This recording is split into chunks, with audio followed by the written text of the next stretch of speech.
परंतु स्थिति आपके समक्ष है। वासुदेव कुटुंबकम एवं सर्वे भवन्तु सुखिनः विचारधारा वाला देश, जहां आज नक्सल समस्या ने गंभीर रूप धारण कर रखा है। प्रश्न उठता है, ये नक्सली है कौन? समाज के सबसे शांत, शहरों से दूर जंगलों में रहने वाले तथा खेतों के माध्यम से अपने जीवन यापन करने वाले वो लोग जो अपने पूर्वजों द्वारा दिए गए धरोहर को बचाने के लिए सरकार के खिलाफ हथियार बंद हो गए हैं और अंततः ये लोग नक्सली बनने पर मजबूर होते हैं। महोदय, आधुनिकीकरण के नाम पर उन गरीब आदिवासियों की जमीनों को छीन ली गई तथा उन्हें मजबूर कर दिया बंधुआ मजदूर बनने पर, किंतु आज उनकी अधिकारों की कोई बात तक नहीं करता। मन समर्पित, तन समर्पित और यह जीवन समर्पित। मैं पूछता हूं, देश की धरती तुझे क्या दूं, क्यों दूं और किस लिए न्यौछावर करूं अपना सब कुछ तुम पर? क्या इसलिए कि मुझे देशद्रोह जैसे शब्दों से नवाजा जाए या इसलिए कि मुझे फर्जी इनकाउंटर में मार दिया जाए? जी हां अध्यक्ष महोदय, कुछ ऐसा ही समय था जब मान्य सूबे लखन भैया सोहराबुद्दीन तथा तुलसीराम प्रजापति को फर्जी इनकाउंटर में मार दिया गया। यह कैसी विडंबना है महोदय, हमारे विपक्षी साथी द्वारा मानव अधिकार का संरक्षण किए बगैर ही राष्ट्रीय सुरक्षा की बात करते हैं। जब आम लोगों का कोई अधिकार ही नहीं हो तो इस स्थिति में राष्ट्रीय सुरक्षा का क्या मतलब? मैं पूछना चाहता हूं अपने विपक्षी साथियों से,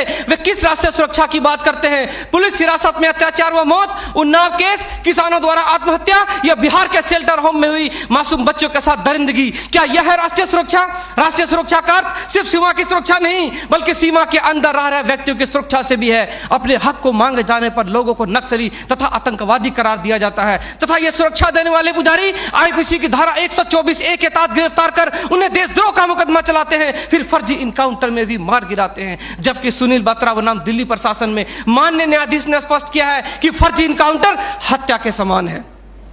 10 जुलाई 2004 को मनोरमा देवी के साथ दुष्कर्म और उसकी हत्या तथा पूर्वोत्तर राज्य की महिलाओं द्वारा हम सुरक्षा बलों के समक्ष निर्वस्त्र होकर विरोध प्रदर्शन करना इस बात का द्योतक है कि हम सुरक्षा बलों ने arms force special power act का दुरुपयोग कर नाजायज फायदा उठाया है। वहां के लोगों को जबरन गिरफ्तार कर उसे मानसिक एवं शारीरिक रूप से प्रताड़ित किया है तथा उनकी बहु बेटियों के साथ दरिंदगी कर मानवता को संसार किया है। यह देश की सभ्य समाज एवं लोकतांत्रिक शासन प्रणाली पर प्रश्नवाचक चिन्ह है। सीआरपीसी की धारा 41, 42, 107, 151 के तहत बिना वारंट गिरफ्तार करने की शक्ति, सीआरपीसी की धारा 129, 130 मजमे को तितर बितर करने की शक्ति और जरूरत पड़ने पर गोली चलाने तक की शक्ति इन सुरक्षा बलों को दी गई है। और कितने अधिकार दिया जाए इन्हें? तो दे दो रोलेक्ट एक्ट जैसा अंधा कानून और ढूंढते रहो इतिहास के पन्नों पर स्वतंत्रता एवं समानता जैसी शब्दों को। महोदय, आज जरूरत है चिंतन की, मंथन की, जागरूकता की, लोगों में विश्वास जगाने की। आज जरूरत है सुपर 30 जैसे संस्थानों की, ताकि अपने पथ से भटके हुए बच्चों को उचित शिक्षा, भोजन इत्यादि का प्रबंध कराकर उसे विकास के सही मार्ग से जोड़ सके।